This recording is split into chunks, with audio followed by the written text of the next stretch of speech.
charlas del día.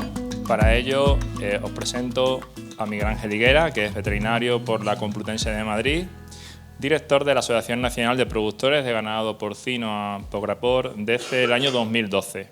Es profesor asociado de veterinaria a la Universidad Alfonso X el Sabio y presidente del Grupo de Salud y Bienestar Animal de COPA-COGECA, donde representa a los ganaderos. Es nominado como experto en la Plataforma Europea de Bienestar Animal y por eso consideramos que debe estar para arrojar luz a los retos que nos plantea el futuro Europa y sepamos entender un poco más el porqué de esa reglamentación.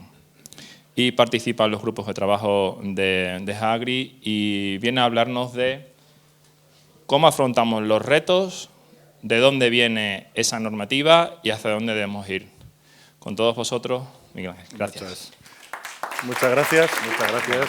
Y obviamente ahora cuesta un poco bajar después de tener el jamón arriba, así que se agradece a todos los que habéis hecho ese ingente esfuerzo para hablar de los retos que nos plantea Europa en bienestar animal. Voy a intentar dar un poco unas pinceladas de dónde estamos, hacia dónde hemos llegado y qué es lo que nos podemos esperar a corto y a medio plazo, ¿vale? Y si esto lo doy en el otro botón, funciona. ¿De dónde emana todo esto y dónde estamos ahora mismo en las últimas actualizaciones y los últimos comentarios de bienestar animal? Hace 5 años tuvimos las elecciones al Parlamento Europeo. Este año, el 9 de junio, tenemos otra vez elecciones. Ese Parlamento se encargó de hacer una estrategia que todo el mundo la conoce como el desafío verde, el Green Deal. Es decir, fue un Parlamento, y ha sido y es el que tenemos actualmente, pues el Parlamento más verde, más ecologista que hemos tenido todavía nunca en la Unión Europea. Y de ahí de esa estrategia, de ese gran planteamiento que es el Green Deal, emanan dos estrategias. La estrategia de biodiversidad y la más famosa, que se ha oído más, que es del campo a la mesa. Cuando te dicen a ti, productor, una estrategia del campo a la mesa, pues que sí te viene una sonrisa diciendo, bien, por fin vamos a tener visibilidad los productores que estamos trabajando en la granja y que se nos vean nuestros productos. Pues bueno, pues no. La verdad que no era tanto de eso. Se trataba de ver cómo hacemos para intentar crear todavía muchas más legislaciones al campo. Esto es lo que se ha ido proponiendo y que nos puede afectar más al sector porcino. La hoja de ruta de la estrategia de la granja a la mesa ha sido inmensa. O sea, ha sido prácticamente 4 años y medio de sacando normativas incesantemente de todos los aspectos del campo. Las que tenemos más recientes que nos afectan a nosotros, y ahí está ahora esta primera parte con Jacín, que ha estado hablando más de la industria, yo me voy a centrar en granjas. Es decir, yo del jamón conozco lo de arriba, la degustación, y ahí sí que es cierto que soy un chef. O sea, ahí se me da bien. ¿Cómo se llega ahí? Solo la parte de animal. Pero bueno, yo voy a hablar más o menos de la granja. Entonces, normativas que tenemos gracias al famoso estrategia de campo a la mesa. Primero, todas las restricciones del uso de medicamentos. Ya lo sabemos que todas las normativas españolas que nos hemos impuesto para la reducción del uso de antibióticos y la monitorización y el control de los mismos vienen de Bruselas. Tenemos todo el tema de la fertilización. En España ya tenemos el Real Decreto de Fertilización Sostenible de los Suelos. Ahora, con las últimas manifestaciones, es muy probable que el libro digital se aplace un año, pero que se aplace a mí cuando un político, y perdón que lo diga la palabra, nos da tiempo, no sirve para nada. Tiempo no da soluciones. O sea, los tiempos se tienen que hacer si me vas a corregir algo. Pero si me dices que hoy no voy a aplicar el libro digital, que lo voy a aplicar de aquí a un año, ¿qué prefiero? Susto o muerte, me da igual.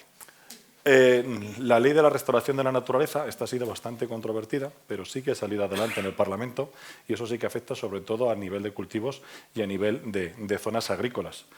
Restauración de la naturaleza, que siempre ponemos el mismo, en España, que somos un país en el casi nos consideramos desértico, en los últimos prácticamente 10-15 años ha aumentado la masa forestal en un 30% dentro de España. Pero bueno, que lo sepamos. La normativa de pesticidas está en principio sí que se ha parado, en principio está totalmente en el dique seco, no parece que se vaya a aumentar. Pero tenemos otras dos que nos afectan directamente, emisiones industriales y deforestación, que voy a hablar un poquito al final para que sepáis de qué va, porque sí que nos afectan a nivel de la producción.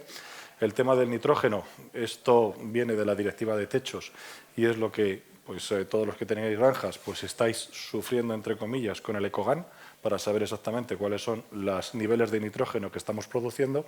Y por último, pero no menos importante, lo que vamos a empezar a hablar, que es el tema del bienestar animal, que ha habido a nivel de Europa, a nivel de bienestar animal, y que hay a nivel de España también, de las dos cosas. En Europa se había propuesto con esta iniciativa del campo a la mesa, hacer 4 reglamentos diferentes de bienestar animal. Y se empezaron a trabajar desde el año 2021. Bienestar animal en granja, transporte, sacrificio y etiquetado en bienestar animal. En bienestar animal en granja hay 2 especies que ya tenemos una normativa específica, que somos avicultura y porcino. En este sería una actualización de las normativas específicas de avicultura y porcino y se supondría que entrarían las otras especies que no tienen normativa específica. Vacuno de leche, vacuno de carne, rumiantes y conejos. Eso sería un solo paquete. Luego, en el transporte, que es la única que tenemos actualmente, el borrador encima de la mesa. Luego os voy a decir por qué y luego lo vamos a ver un poquito. En sacrificio, todavía no se ha hablado nada. Y lo que sí que creíamos que iba a salir antes iba a ser lo del etiquetado de bienestar animal. ¿Por qué? Porque ya hay muchos países, entre los cuales estamos nosotros, en los que ya estamos trabajando en sistemas de etiquetado de bienestar animal y creo que necesitamos una armonización de los mismos porque cada uno está etiquetando lo que más o menos quiere. Contextualizando, digamos que este Parlamento Verde parece, y esto es cosecha mía, así que puedo estar equivocado, parece que lo que quería era una reducción de la producción. Es decir, ¿cómo puedo hacer para que se reduzca la producción ganadera? Bueno, pues aquí lo que estáis viendo son las tendencias que dice la DG Agri de qué es lo que está pasando con las producciones ganaderas a nivel de la Unión Europea. Rumiantes con una perspectiva hacia el año 2035 en descenso tanto en producción como en consumo, porcino también a 2035 en el conjunto de la Unión Europea, tanto en producción como en consumo es descenso. Quizá avicultura de carne es la única que podría estabilizarse o crecer, podría ser a lo mejor una de las producciones refugio, por así decirlo.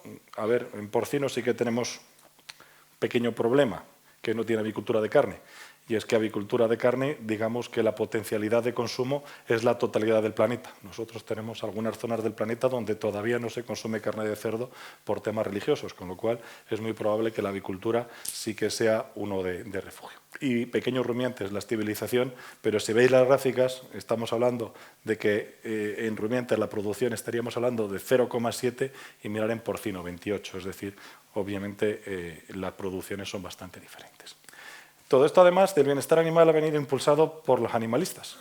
Los animalistas, en el año 2021, crearon esta iniciativa ciudadana. La iniciativa ciudadana son las formas que tenemos los europeos de hacer saber a los legisladores qué es lo que nos gustaría que legislaran. Entonces, tenemos 2 opciones, que sean los países miembros quienes digan a los políticos qué tienen que hacer o que lo diga la ciudadanía. ¿Qué criterio tienen las iniciativas ciudadanas? 1 millón de firmas. Si consigues 1 millón de firmas, esa iniciativa ciudadana pasa a ser tramitada. No quiere decir que sea aprobada, sino que el Parlamento y la Comisión tienen que estudiarla. La iniciativa ciudadana del fin de la guerra de las jaulas consiguió casi 1.400.000, es decir, 400.000 más de los necesarios. Dices, wow, ¿qué de ellos? Pues para nosotros es un problema doble lo de las iniciativas ciudadanas. Primero, somos en la Unión Europea más de 450 millones de personas. 1 millón de personas decide por 400. Creo que no es justo, sobre todo para hacer normativas restrictivas, como podría ser esta. Y el otro problema que tienen las iniciativas ciudadanas, y lo digo porque ahora mismo está en vigor una iniciativa ciudadana contra el sacrificio de los animales, es decir, que no se maten animales en los mataderos ni haya matanzas domiciliarias, con lo cual se cargarían toda la producción, en la que no puedes votar en contra, solo se puede votar a favor. Entonces, tú dices, oye, pues yo quiero que se sigan produciendo animales y que se sigan sacrificando en un matadero. Voy a votar en contra de esa iniciativa que los quieren prohibir. Pues no puedes. La única forma que puedes es apoyarla. Si no la apoyas, nadie sabe si estás en contra, si estás a favor o si no te has expresado. Con lo cual, esto es un pequeño problema. Segundo problema de esta iniciativa ciudadana, simplemente esto es por culturilla, para que lo sepáis. La organización que la ha promovido es Compassion in World Farming. Es una organización de Reino Unido que tiene base en diferentes países, también aquí en la Unión Europea. Bueno, pues hay una organización de Estados Unidos que se llama un proyecto filantrópico. Filantrópicos son aquellos forrados hasta las pelotas que dan dinero para hacer proyectos, se supone que para mejorar el estatus de los animales, ¿vale? En este caso, Open Philanthropic, el que lo creó fue el primer socio de Facebook, de Mark. Bueno, pues esta organización americana dio a Compassion World Farming $1 millón para que modificara la normativa europea de bienestar animal, que para nosotros consideramos que es un ataque directo, es decir, cómo es dinero, dólares americanos, se están actuando y se están usando para modificar normativa europea. Utiliza tu dinero y tus dólares para normativa americana. ¿sabes? Ya la nuestra ya tenemos bastantes, ¿vale? Y aún así, todavía hay muchísimo más fuente de financiación de organizaciones animalistas de la Unión Europea que provienen de dólares americanos. Esta página web, lo bueno que tiene es que es transparente, lo puedes mirar, y uno de los proyectos más importantes, que lo tienen, el segundo, que es el de los broilers, el de avicultura, 5 millones de dólares para hacer iniciativas en la Unión Europea para el tema de avicultura de carne. Es decir, que las organizaciones animalistas tienen mucho dinero, pero es que además, que es lo que nosotros nos quejamos, si fuera dinero de sus propios miembros europeos que ponen dinero para hacer cosas fantásticas, pero que vengan dólares americanos para cambiar las políticas europeas, nos molesta un poco, ¿vale? Nos molesta un poco. Cuando empezamos a cambiar una normativa en Europa hay que seguir todos estos pasos. No los voy a liar porque es un poco lioso, pero por eso han ido avanzando más. Pero lo más importante es la opinión de los científicos, la opinión de los expertos, obviamente. Entonces, lo que hay que actualizar a nivel de la Unión Europea es saber cuáles son las últimas novedades a nivel de publicaciones científicas y a nivel de estudios que te van a posicionar en el año 2023, que es esta publicación, perdón, es del año 2022, el bienestar animal a nivel de granja. Y para eso está la EFSA, que es la Agencia, la Autoridad Europea de Seguridad Alimentaria, donde se reúnen los principales científicos en diferentes grupos de trabajo y hay uno específico de porcino. En este tenemos 4 españoles en este grupo. Uno de ellos es del IRTA, es uno de los expertos más importantes a nivel mundial de bienestar animal. Recomendaciones de los científicos europeos en bienestar animal para vuestras granjas. Estas son las recomendaciones. Esto es el resumen de las recomendaciones de los científicos. Estaríamos hablando de que ya cuando destetamos las cerdas ya no deberían ir a las jaulas, es decir, el destete lo haríamos ya en parques, la detección de celo y la inseminación. ¿Cuánto? Pues como vamos a tener momentos de monta donde las cerdas pues, se van a montar, tienen que huir, se van a pegar, 6 metros cuadrados sería la recomendación. Destetamos las cerdas en parques de 6 metros cuadrados. Como ya las tenemos y las inseminamos en parques, ya la recomendación de los científicos es que estas 4 semanas que actualmente tenemos para el control de cubrición y para saber si están gestantes, ya las eliminaríamos y ya sería directamente tenerlas sueltas igual que las tenemos ahora mismo. Con lo cual, el siguiente nivel, que serían las cerdas gestantes, irían igual, en parques. Pero ya, desde el momento del destete, ya estaríamos en parques. El gran cambio, obviamente, sería ya quitar todas las jaulas a nivel de partos. Las recomendaciones de los científicos serían 7,8 metros cuadrados por cerda y lechones. Eso sería la recomendación que tendríamos. ¿De dónde sale esos 7,8? Bueno, pues si se lee el informe está bien argumentado porque está bastante claro. Es decir, nosotros tenemos ahora mismo más o menos 4,2, 4,5 lo que tenemos con la cerda en la jaula. Si nosotros a esa cerda actual, a 4,5, la abrimos y la quitamos la jaula, ¿qué nos va a hacer con la mortalidad predestete? Se nos va a disparar. Tenemos un montón de aplastados. Entonces, lo que se hace los científicos es ir mirando a ver cuántos metros cuadrados hay que ir aumentando. Entonces, según vas aumentando los metros cuadrados, se te reduce la mortalidad predestete. ¿Cuándo llegas a la misma mortalidad predestete en jaulas que sin jaulas? En 7,8 metros cuadrados. Es decir, el objetivo es quedarte exactamente igual, pero con 7,8 metros cuadrados. Desde el punto de vista, podríamos llamarlo ético, moral o visual, pues obviamente quitar las jaulas tienen un factor bastante interesante, porque ya no tenemos a los animales confinados individualmente. Pero obviamente las jaulas tienen 2 funciones actualmente bastante importantes. 1, protección de lechones. 2, protección de trabajadores y protección de ganaderos. ¿Vale? Hay cerdas que son muy buenas y puedes entrar y puedes tener los animales con un día y te vienen a que las dejes acariciar, y hay otras que si pudieran te mataban. Entonces, cuidado con las cerdas sueltas, ¿vale? Entonces tenemos que saberlo claro. Posiblemente el futuro va a ser sin jaulas, posiblemente el futuro. Muchas de las granjas que se están haciendo en la actualidad en España, sobre todo en los últimos 2-3 años, ya se están haciendo con sistemas de jaulas abiertas. Lo que estamos nosotros en España es apostando por el modelo de confinamiento durante el parto, tener las cerdas confinadas durante 3 a 5 días, digamos que cuando ya están procesados, por así decirlo, los lechones y ya tienen la movilidad suficiente, ahí ya se pueden abrir y sí que parece que con ese momento sí que se reduce la mortalidad predestete sobre lo esperado. El destete siempre sería mayor de 28 días, ya no podríamos bajarlo a los 21. Material manipulable como si no hubiera un mañana, hay que echarle de todo, cuanto más mejor. Corte de dientes, no incido mucho porque ya hay muchas granjas que ya no practican el corte de dientes, pero sí que sería una parte de la recomendación de evitar. La castración, importante en cerdos, por ejemplo, como la denominación de origen, pues obviamente la recomendación es dejar de castrar. Para los científicos europeos, la mejor opción es la inmunocastración. La segunda mejor opción serían los machos enteros. ¿Por qué? Pues hay mucho debate por ahí por medio. Y la tercera opción sería la castración quirúrgica con anestesia o analgesia, ¿vale? Pero por así decirlo, lo que es la castración a lo vivo, lo que estamos ahora mismo y que está ahora mismo autorizado, menos de 7 días, se puede hacer por un personal obviamente formado sin anestesia ni analgesia. Pero es una de las cosas que sí que obviamente está un poquito más en cuestión. Corte de colas, pues es uno de los aspectos en los que los científicos no se mojan mucho. ¿Por qué? Porque es muy difícil decir exactamente y dar una recomendación. Es decir, tú en tu granja tienes que hacer esto, ya no se muerden las colas nunca. Es complicado, son muchos aspectos.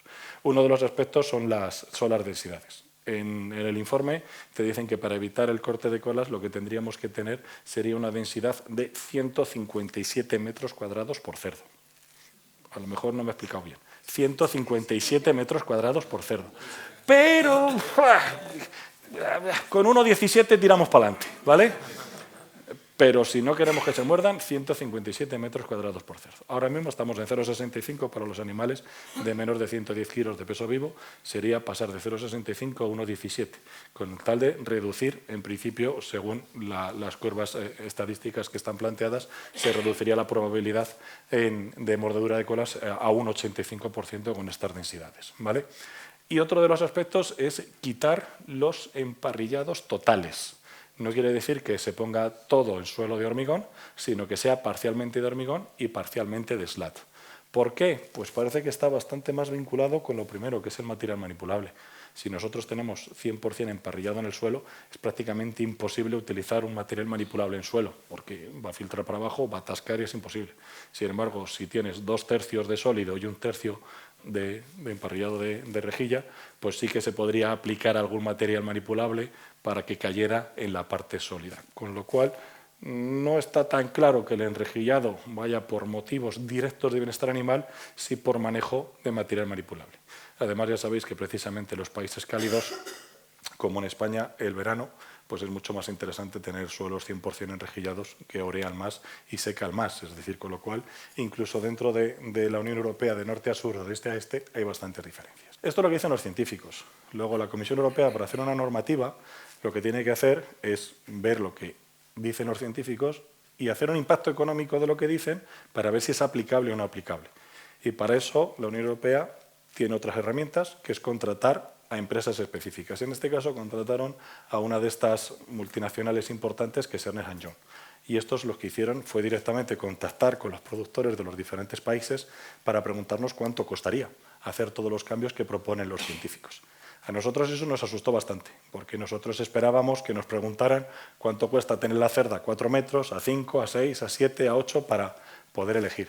Entonces lo que hicimos fue juntarnos unos pocos países, que a día de la Unión Europea somos los únicos que somos un poquito más proactivos intentando pues, buscar las necesidades que tiene el ganadero. Nos juntamos Francia, España, Portugal, Países Bajos y Dinamarca para hacer el estudio de cuánto costaría cambiar las granjas a partos sueltos. Francia, España, Portugal, Países Bajos y Dinamarca. Digamos que ahí están 4 países bastante importantes a nivel de producción. Portugal, obviamente, se suma a España, pero falta uno bastante importante. ¿Echáis de menos un país bastante importante en producción? Nosotros también le echamos mucho de menos a Alemania. Alemania, hasta incluso antes de tener peste porcina africana, se ha autoborrado del mapa de la producción porcina europea. Sí que es cierto que precisamente tienen un ministro de Agricultura ecologista antiganadería y están haciendo una normativa de etiquetado obligatorio de bienestar animal, etiquetado obligatorio, que es mucho más restrictivo de lo que os estoy poniendo aquí. Con lo cual, cuando tuvimos la primera reunión e invitamos a los alemanes para decir, oye, vamos a hacer un estudio económico de a ver cuánto cuesta tener las cerdas en partos sueltos a 6 metros, a 7, dijeron ellos, ¿y podemos estudiar cuánto cuesta tenerlas a 10 metros cuadrados? Coge la puerta y vete. Y por eso no está, ¿vale? Alemania, la verdad que no le esperamos mucho. Estos son los resultados medios de esos 5 países. a nivel de cuánto costaría por cerdo destetado, incremento de precio por cerdo destetado, tener los diferentes escenarios de 6 metros cuadrados en partos, 6,5, 7 y lo que dice la EFSA de 7,8. ¿Vale? Estos son datos de 2021, con lo cual serían los costes sobre 2021. La parte de la línea de abajo, de 2,39 hasta 3 euros, serían para granjas nuevas. Hago una granja pensando en partos sueltos, a 6 metros cuadrados, mi lechón destetado me cuesta 2,4 más. Pero la raya de arriba es la que más nos preocupa. Granjas existentes. Si nosotros tenemos que modificar las granjas existentes para que dentro de nuestras parideras actuales que podamos meter en los 4,2, 4,5 metros cuadrados que tenemos ahora, pasarlos a 6,5 o a 7, aparte de la pérdida de plazas y de los cambios, se nos incrementarían muchísimo los costes de producción. O sea, tendríamos que tener un desequilibrio total. Esto directamente se lo pasamos a los consultores. El que hace la foto soy yo, que es el que tengo que estar aquí sentado, ¿vale? Y aquí tenemos a Francia, tenemos a Portugal, tenemos a Países Bajos, nos faltaba Dinamarca, que estaba esquiando, pero ha trabajado bien, y tenemos a los dos consultores. Nos fuimos directamente a París a explicarles a los consultores directamente todos los costes de producción y qué es lo que supone esto, ¿vale? Para nosotros fue espectacular, porque tardamos menos en evaluar los costes de producción de los partos sueltos que en conseguir que la Comisión Europea nos autorizara ir a verles a ellos. Los costes los hicimos en un mes y en un mes y medio conseguimos que nos autorizaran esta reunión. O sea, imaginaros para nosotros lo importante que fue. Paralelamente con el Copa Cogeca, Copa es la organización que representa a los productores, Cogeca es la organización que representa a las cooperativas en Europa y todos juntos somos el Copa Cogeca, con lo cual es la voz europea que representa a todas las producciones, ¿vale? Pues hicimos un estudio también con diferentes universidades para ver cuánto sería el impacto de quitar las jaulas en la Unión Europea. Y a mí me gusta esta diapositiva porque es bastante gráfica, para que veamos, y esta diapositiva se la hemos explicado a la Comisión, a la DG Agri, a la DG Santé y a la DG Trade Transporte. O sea, he ido directamente a explicarles el estudio yo. Y es bastante fácil. 2021, este es el 100% de madres que hay en la Unión Europea. Escenario número 1, el 100% de los ganaderos de Europa quitan las jaulas y ponen partos sueltos a 5,5 metros cuadrados. Simplemente con pasarlo a 5,5 metros cuadrados tenemos una reducción de producción de un 80%. Escenario siguiente. En vez de a 5,5 lo pasamos a 7 metros cuadrados, no 7,8 como dice la EFSA, a 7. El 100% de los ganaderos cambian las granjas y lo ponemos a 7 metros cuadrados. Perdemos un 35% de nuestra capacidad de producción. El siguiente escenario, el S3-SIS. Este me parece bastante interesante. ¿Por qué? Porque aquí entra en juego no solo que vayamos a cambiar las jaulas a partos, sino qué cree el ganadero propietario de granjas de madres que va a hacer. Si va a cambiar a jaulas, si va a hacer cebo o si tira la toalla. Pues poniendo ya en el escenario lo que el ganadero va a hacer, perderíamos un 50% de la producción europea, ¿vale? Eso es muy importante. Los otros dos son, digamos, los escenarios. El siguiente que ponen modificado es el escenario que hacen los científicos de las universidades, en el que todas las diferentes variables y las diferentes posibilidades las ponen en el mismo saco y te dicen cuánto sería. Es decir, sería lo más acercado a la realidad. Lo más acercado a la realidad es que si quitamos las jaulas en la Unión Europea perderíamos un 20% de producción. Si ahora mismo tenemos un 115% de grado de abastecimiento y perdemos un 20% de producción, pues es fácil imaginar que simplemente con la medida de las jaulas de cerdas en partos nos convertiríamos en netamente importadores de carne de cerdo en la Unión Europea, con solo esa medida. Coste, en España, los cálculos que tenemos serían que para las granjas existentes modificar y el impacto que tendríamos en el sector de quitar las jaulas sería 1.700 millones de euros. 1.700 millones. En el conjunto de la Unión Europea, 6.200 millones de euros. Obviamente, ¿qué supone esto? Supone que nosotros lo que vamos a tener es que dejaríamos de ser exportadores, no seríamos competitivos y no tendríamos producto para exportar.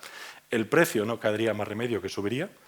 Uno de los frenos que hemos tenido para esta normativa precisamente ha sido el precio. Concentración de las explotaciones. No todo el mundo estaría preparado para hacer las obras, ni todo el mundo está preparado, ni los bancos están preparados para dar dinero a todos los perfiles que hay. que es una de las cosas que más nos preocupa. ¿Qué pasa con un ganadero que pueda tener pues, 68, 69 años y le digas que tiene que hacer una obra que la va a amortizar en 15 años? Perdón, ¿la va a terminar de pagar con 75 años? ¿Dónde estamos? ¿Vale? Impacto acumulativo. Os digo que esto solo lo hemos estudiado para jaulas, no para todo lo que quieren que nos venga. Y obviamente pues el tema de los préstamos pues es una carga bastante importante. Como esto lo veíamos un poco complicado, yo os voy contando la película, pero es que es lo que hemos ido haciendo. Como lo veíamos tan complicado, nos sentamos con el enemigo, nos sentamos con la Organización Europea que representa a todas las organizaciones animalistas de la Unión Europea, para ver si conseguíamos un consenso de una propuesta de bienestar animal que fuera algo más de lo que tenemos ahora, pero que no destrozara la producción. Técnicamente conseguimos un acuerdo después de 4 reuniones en sus oficinas en Bruselas. Y ese acuerdo técnico que llegamos entre ellos y nosotros, políticamente hablando, los jefes de las organizaciones animalistas de la Unión Europea lo rechazaron. ¿Por qué? Porque después de haber llegado a ese acuerdo de cuál podían ser esos principios, se dieron cuenta de que ellos no pueden salir al público diciendo que han llegado a un acuerdo con los productores. Cuando nosotros decimos, pero bueno, si lo que nosotros y vosotros se supone que queremos es el bienestar de los animales y llegamos a un acuerdo de cuál es, qué miedo tengáis de que vayamos al público a decir hemos llegado a un acuerdo y creemos que esto es lo mejor. Bueno, pues políticamente, después de todo el trabajo que hicimos, lo rompieron. ¿Por qué? Pues porque, bueno, estas son todas las reuniones que mantuvimos para explicarle a la Comisión todos los impactos que podría tener esta normativa. ¿Por qué? Porque esto ya estaba rondando por la Unión Europea. Esto está en inglés, lo pongo simplemente ahí. Y es que en septiembre ya se comunicó que todo el paquete de bienestar animal se paraba a nivel de la Unión Europea. Todo lo que os he contado de toda la normativa que iba a salir, pues en septiembre, por esos impactos tan grandes que iba a tener a nivel de producción, la Comisión dijo, quieto, quieto, quieto, que a ver si nos estamos viniendo arriba. Ya tenemos muchas normativas, prácticamente lo que os he comentado antes de la granja a la mesa se había cumplido casi en un 90%, quedaba parte de bienestar animal, lo pararon totalmente. E incluso los animalistas nos criticaron, está en inglés, pero lo pongo aquí. Los grupos de lobby pelearon duro y de forma sucia contra la prohibición de las jaulas en la Unión Europea. Lo único que dijimos y lo único que hicimos fue interpretar y decir cuál era el impacto. Es más, nuestra estrategia, en este caso a nivel de Europa, fue sencilla. Yo no puedo salir a la prensa diciendo que estoy en contra del bienestar animal. Nadie me lo va a comprar. Entonces te tengo que comprar tu discurso. ¿Quieres más bienestar animal? Sí, cuesta esto. Y este es el impacto que tiene. Pero no me los desvincules. Si quieres esto, obtienes esto. Y fue cuando dijo todo el mundo, oye, cuidado, que estos llevan razón, que si vamos en este camino, lo que nos vamos a encontrar es esto. Y esto es lo que ha servido para pararlo. A nivel de España, tenemos una normativa específica que entra en vigor el año que viene, que es el cambio de las densidades. Al jamón de Teruel en principio nos debería afectar, puesto que hacéis cerdos de más de 110 kilos y por lo tanto los mismos metros cuadrados que hay ahora mismo son los mismos metros cuadrados que hay en el futuro, que es 1 metro cuadrado. Pero para el resto de España sí que hay bastante impacto. Estos son otros países de la Unión Europea, ¿vale? Para que veáis cómo estamos a nivel de metros cuadrados. Esto me lo han pasado los colegas daneses. Esto es una tabla de SEGES. Lo que tienen en Dinamarca y en Bélgica es la normativa europea, un 0,65 metros cuadrados por animal. España, ya nos marcan aquí la nueva que vamos a tener, de 0,74. Para todos aquellos que sois fluidos en danés, os sabréis que Ostrich quiere decir Austria, ¿verdad? 0,70.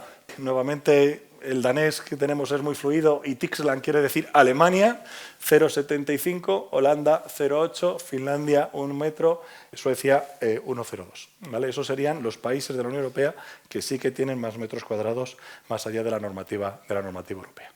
Nosotros como Amprogapor hemos hecho un estudio de impacto, de cuánto supondrían los cambios de densidades.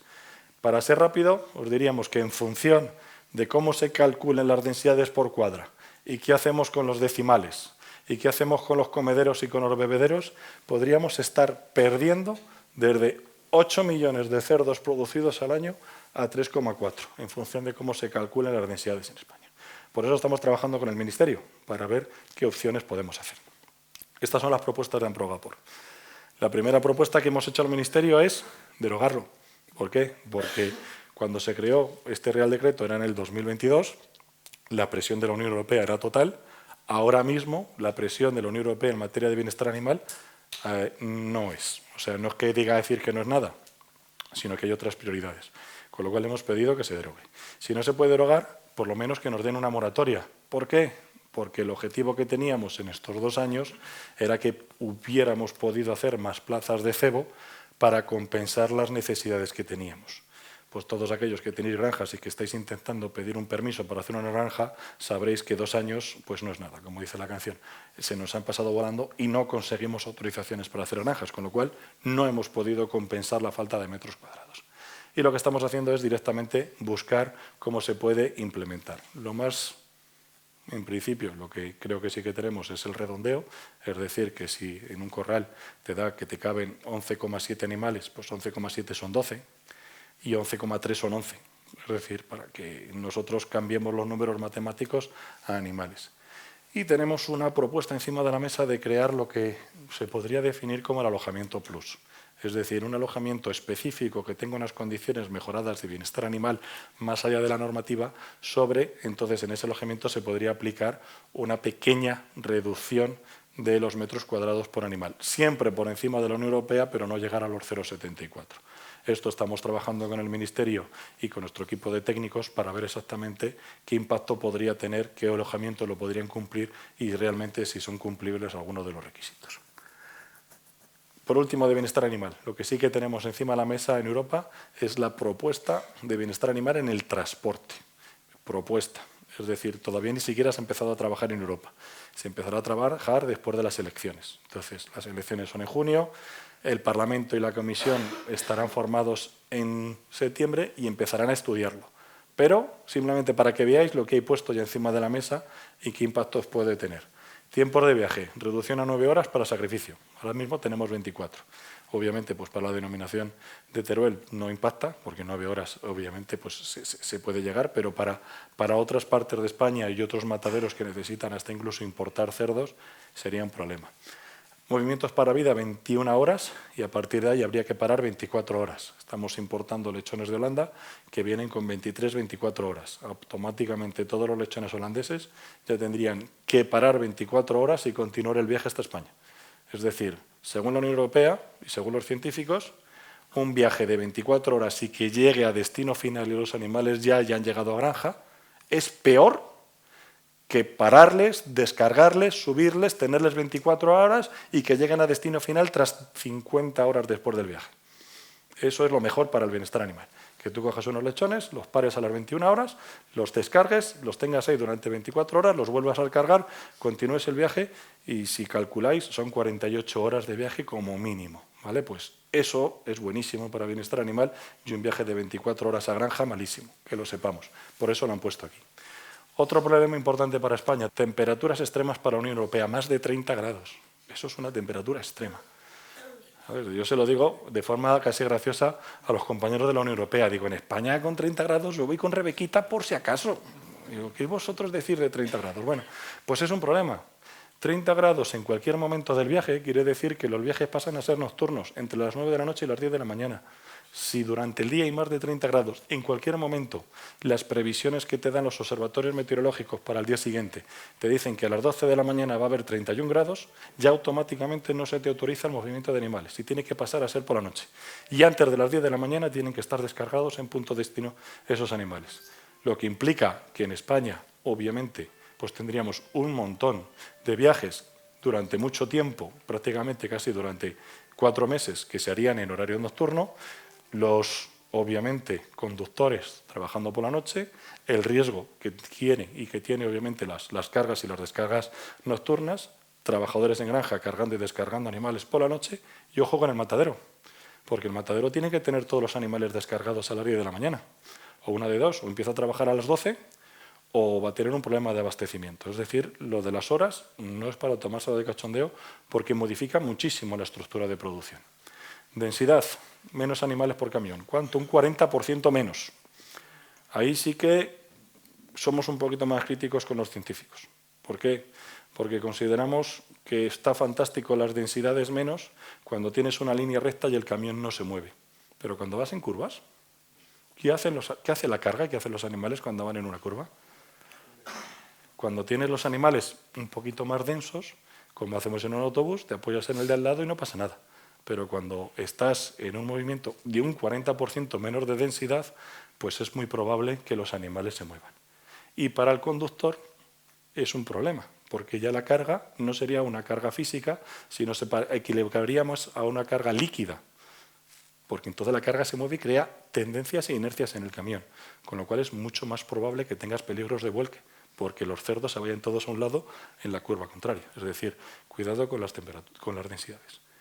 Si te quitan un 40% más de densidad y quieres transportar los mismos animales, necesitas un 40% más de camiones. Que, por cierto, un 40% más de emisiones de CO2. Que aquí parece que no pensamos una cosa ni otra. Entonces, claro, el impacto que eso puede tener es bastante importante. Luego hay dos cosas que no afectan a porcino, pero lo pongo porque estamos ojo a vidor. Todas las otras especies las está marcando una altura sobre la cruz de los animales mínima. Eso está haciendo que, por lo menos en rumiantes, prácticamente vayan a quitar los 2 pisos y se pongan en un piso, porque no da para tener 2 pisos. Es decir, en rumiantes hay un problema grave de densidades. Y en rumiantes, sobre todo en vacuno de leche, lo que se está pidiendo es que los animales destetados, no destetados, es decir, estén como mínimo 5 semanas en granja antes de mover los mamones. Lo digo porque son 35 días, nosotros movemos los lechones entre 21 y 28 días. Si se le ocurre a alguien decir, y esto lo aplicamos en el resto de las especies, no tendríamos capacidad en granja para mantener animales hasta los 35 días, con lo cual es un problema grave para nosotros.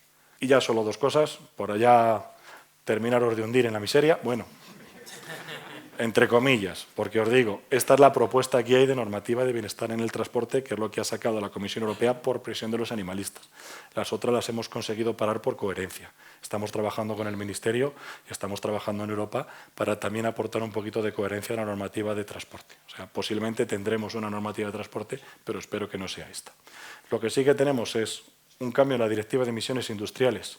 Las granjas que tienen actualmente más de 750 madres y más de 2.000 plazas de cebo o 2.500 plazas de cebo que estáis haciendo las autorizaciones ambientales integradas, pues el nivel de granjas que tienen que cumplirle ha bajado.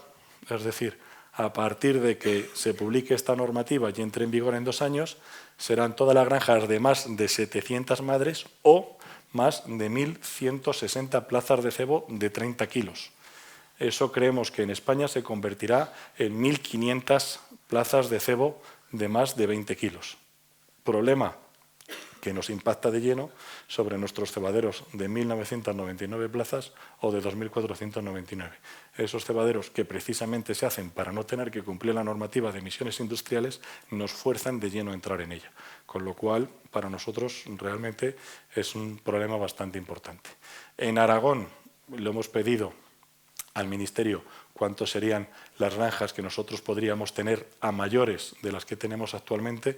Estaríamos hablando de que en Aragón estaríamos hablando de unas 750 cebaderos que entrarían en ese nuevo espacio de recorte de tiempo. Y por último, el reglamento de deforestación. ¿Qué queremos hacer? Pues la Unión Europea ha decidido que quiere salvar al mundo. Y solo y exclusivamente la Unión Europea va a comercializar productos que vengan con certificación de no deforestación. ¿Dónde se está, en principio, deforestando? En el Amazonas. Entonces, la Unión Europea está legislando hacia América para que nos diga exactamente qué podemos traer. Este reglamento afecta a la soja, al cacao, al aceite de palma, al bovino, a la madera, al café y al caucho. A nosotros, como porcino, nos afecta la soja, a importar soja. Quiere decir que cuando entre en vigor este reglamento, tenemos que importar soja de zonas no deforestadas. No quiere decir que los chinos no puedan comprar toda la soja del mundo de zonas deforestadas o estén deforestando. Lo pueden hacer sin ningún problema, ¿eh? Solo es un tema de la Unión Europea. Y además tenemos que estar certificado. Y tiene que estar certificado una cosa que se llama diligencia de vida.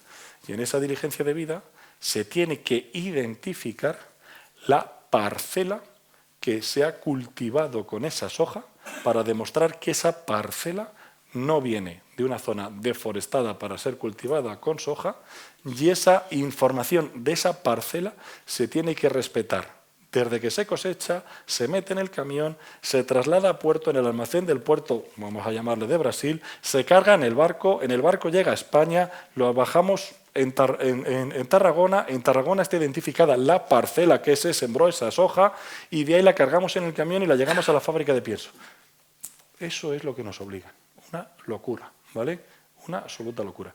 Estados Unidos, en esta parte, estamos con ellos, son nuestros aliados, porque ha puesto una demanda a la Unión Europea, a la Organización Mundial del Comercio, porque ha considerado que la Unión Europea no es quien para solicitarle dónde planta qué y de qué forma. Lo considera un atentado contra su seguridad nacional, ese intromismo de la Unión Europea. Así que esperemos que lo ganen, porque tenemos que hacer eso.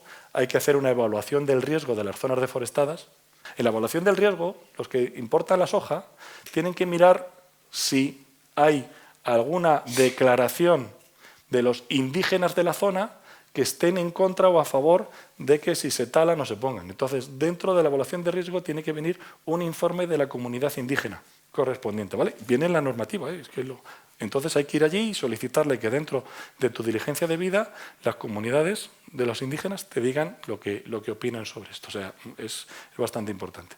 Las últimas noticias que tenemos es que ni estamos preparados ni las autoridades competentes están preparadas para hacer los controles y en principio lo que hemos pedido es que se aplace como mínimo 24 meses para saber exactamente qué es lo que se necesita esto. Porque de verdad que no sabemos si el año que viene vamos a poder importar soja. O sea que con esto ya casi termino simplemente con las conclusiones. El bienestar animal, obviamente, pues cada vez va a ir a más. Desde el punto de vista del consumidor, pues se supone que lo están pidiendo, no lo quieren pagar siempre lo mismo, con más. Está claro que en la Unión Europea ya partimos de los niveles más altos de bienestar animal del mundo y esto sería un empujón para arriba, con lo cual crearíamos todavía más diferencia entre las producciones de la Unión Europea y las producciones del resto del mundo. Todo esto va a requerir inversión. Se van a aumentar los costes de producción.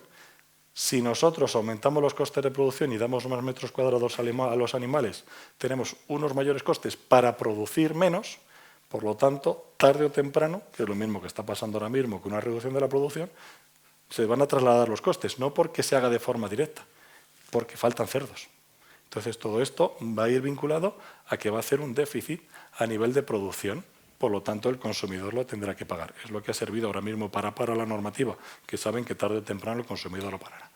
Cuidado con el tema de autoabastecimiento.